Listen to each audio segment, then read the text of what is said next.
Namaste everyone, Om Shakti. I wanted to share a short story and some thoughts that I had with you today. I hope that you enjoy and are able to take something from this message. I'm going to start with a few mantras to honor the divinity that is present everywhere, especially within our hearts. Om Krim Kalikaya Namaha Jayanti Mangala Kali Bhadrakali Kapalini Durga Kshama Shiva Datri Swaha Svadha Namostate. I offer my salutations to the Divine Mother, the auspicious bestower of blessings, and the beloved of Shiva, who fulfills all worthy aims. She is the three-eyed giver of refuge and the patient, powerful supporter of all. I honor that Mata who removes suffering and permeates all worlds. She is the power behind offerings to both the Devas and the Pitris, whose wisdom, strength, and grace protect, transform, and guide me. And to Mahadeva, Om Namah Shivaya Karpura Gauram Karunavataram Samsara Saram Bhujagendraharam Sada Vasantam Hridayarvinde Bhavam Bhavani Sahitam Namami Bhavam Bhavani Sahitam Namami. I bow to that Shiva, that love of all loves, who is as pale as camphor, who is the embodiment of compassion, and samsara sadam, the essence of worldly existence. I offer my respect to that Deva, who is adorned with a garland of serpents, and always resides in the lotus of our hearts, united with Bhavani. Om Shanti, Shanti, Shanti. We are often told about the power of the mind. Control your mind, master your mind. Use your mind to manifest, to create, to transform your reality. And I always wanted to know, what is everyone really talking about? How do I do that? What is this mind that we're trying to control? And there's a song that explains this beautifully.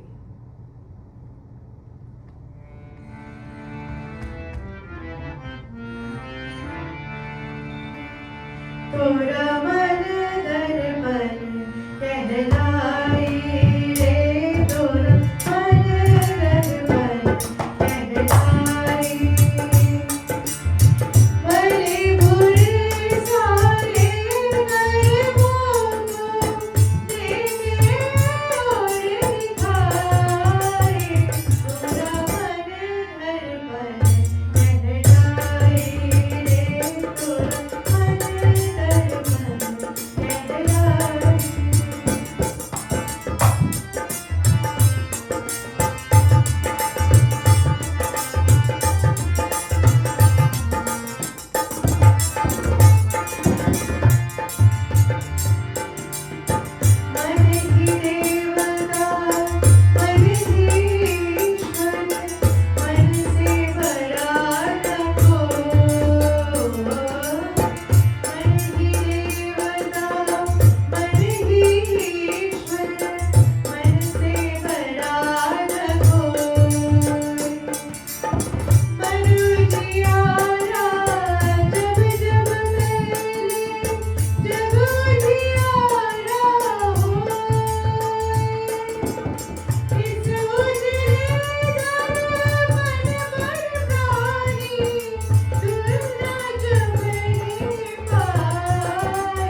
that the mind is a mirror. It reflects everything, our good actions, our mistakes, our truth, whether we want it to or not. I see the mind as both a receiver and a transmitter. It receives signals, absorbing the conditioning from our families, our culture, the wounds we carry, and it transmits outwards, creating our reality through what we focus on, what we believe, and what we intend, sometimes even subconsciously. The mind is incredibly powerful. It shapes our experience. Our thoughts become our actions become our karma, and our karma becomes our life. So the natural question to ask next is, what determines which frequencies we receive and transmit from our mind? And the answer I have come to is that it all really comes down to our orientation, our intention. The conditioning and wounds we carry act like static, distorting the signal. But when we become aware, when we ask ourselves, what is really guiding this action, we can begin to tune ourselves towards truth instead of fear. There's a beautifully famous story where Hanumanji exemplifies this. After the defeat of Ravan, Sita Ma wanted to honor Hanumanji for his great devotion and service. She gave him a precious gift, a necklace of rare, flawless pearls. Each pearl was priceless, and the whole court watched in awe as the sacred offering was placed around Hanumanji's neck. And what did Hanumanji do? He immediately took off the necklace, and one by one he began to break open each pearl. Crack, crack, crack. And the court was shocked. Some were offended. How disrespectful! Doesn't he understand the value of Sita Ma's gift? What is he doing? Sita Ma asked him gently, Hanumanji, why are you destroying my gift to you? And Hanumanji replied simply, forgive me, Ma, but I'm looking for my Prabhu Ram. I'm breaking open each pearl to see if my beloved Lord is inside. If Sri Ram is not in it, then what value does it have for me? He held up the broken pearls. These are beautiful, yes, but they are empty of what I truly seek. And then someone in the court challenged him. If that's your logic, Hanumanji, is Ram in your body? Should we break you open too to check? And this beautiful bhajan details Hanumanji's reply.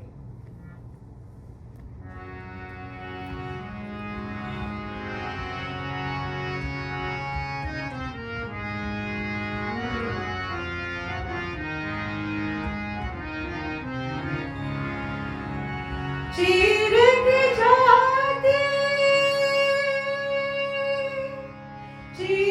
के जाते बोले अपने पवन पुत्र हनुमान, बोल पवन पुत्र हनुमान, मेरे मन में बसे राम, मेरे तन में बसे Ram.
Hanumanji tore open his chest, and there in his heart, glowing brilliantly, were the forms of Sri Ram and Ma Sita. The entire court fell silent because they understood. Hanuman's orientation was so pure, so completely aligned with devotion, that even an action that looked destructive was actually an expression of the deepest truth and bhava, sincerity. Now imagine if someone else had broken those pearls. If it came from greed, maybe there's something valuable inside. That's one karma. If it came from disrespect, I don't value this gift. That's another karma. If it came from confusion or carelessness, that's yet another. Same action, same broken pearls, but completely different intention, completely different orientation, and completely different result. This is what we mean when we say the mind is a receiver. Hanumanji's mind was tuned entirely to Ram. Every action, every thought, every breath was oriented towards his beloved. So even breaking precious pearls became an act of devotion. But when our mind is tuned to fear, fear of rejection, fear of not being enough, fear of losing what we have, then even good actions can create suffering. We might help someone but secretly resent them. We might give a gift but expect something back in return. We might say yes but really mean no. The mind receives the world through whatever frequency it's tuned to. And our wounds, our conditioning, they act like static on the signal. They make us receive everything as a threat when there's no threat, as scarcity when there's abundance, and as rejection when there's just difference. So the practice is this. Before you act, pause. Ask yourself, what is really orienting this choice? Am I acting from fear or from truth? Am I acting from conditioning or from awareness? Am I acting to get something or to give something? Am I acting from my wound or my wisdom? In the Bhagavad Gita, chapter 2, verse 62 and 63, it says, Dhyayato visayan punsa sangaste supajayate sanga sanjayate kama kaman krodho vijayate krodhat bhavati sanmohat smriti vibrama smriti bramsha buddhi nasho buddhi nasha pranasyate. When the mind dwells on things, attachment forms. And from attachment comes desire. From desire arises anger, and anger leads to confusion. Confusion destroys memory and discernment, and loss of discernment leads to self-destruction. It leads to acting against one's own good. It leads to acting against one's own good, which is karma. What does Sri Krishna point to here? Sri Krishna isn't saying don't feel. He's saying don't let emotion drive action. When anger or reactive emotion takes the steering wheel, wisdom goes offline, and that inner mirror, that manadharabana, clouds. Actions no longer come from the self, but from turbulence. So the teaching is, pause before acting, let clarity return, and then act. Even a great warrior like Arjuna had to pause with Sri Krishna on the battlefield so that clarity could return. When you pause, try not to judge yourself. Try not to make yourself wrong. Just become aware. Because awareness itself begins to tune your receiver. When you see clearly what's motivating you, you can choose to adjust the dial. You might still do the same action, but orientation changes everything. The karma changes, the outcome changes, your experience changes. Hanumanji didn't need to break those pearls, but his orientation was so pure that even the wrong action became right. And our orientation may not always be that pure. We're human, we're learning, and we carry wounds. But we can practice awareness. We can ask ourselves, what frequency am I tuned to right now? Fear or truth? Wound or wisdom? And slowly, slowly we tune ourselves towards devotion, towards love, towards truth. Until one day, like Hanumanji, when someone asks, where is your beloved? You can tear open your chest too and show them right here in my heart, guiding every action, guiding every choice. And there's a song that has often been stuck in my head lately. It's a beautiful bhajan.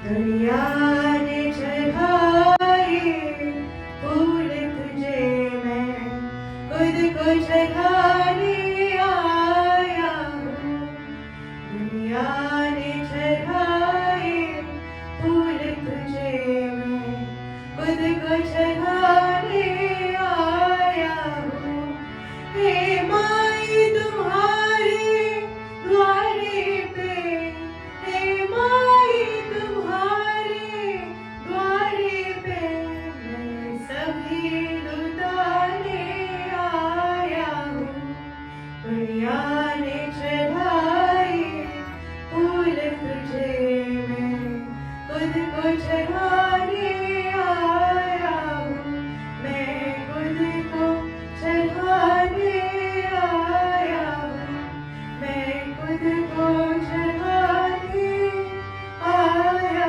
हूँ. The world offers you flowers, but I have come to offer myself. Oh Ma, at your doorstep, I have come to surrender everything I have. May we all learn to tune our minds like Hanuman tuned his, completely, devotedly towards the truth of who we really are. May we become aware of our intentions. May we act from wisdom instead of wounds. And may we know deeply that the beloved we seek is already here, already guiding us, already living in our hearts. Thank you, and Jai Sitaram.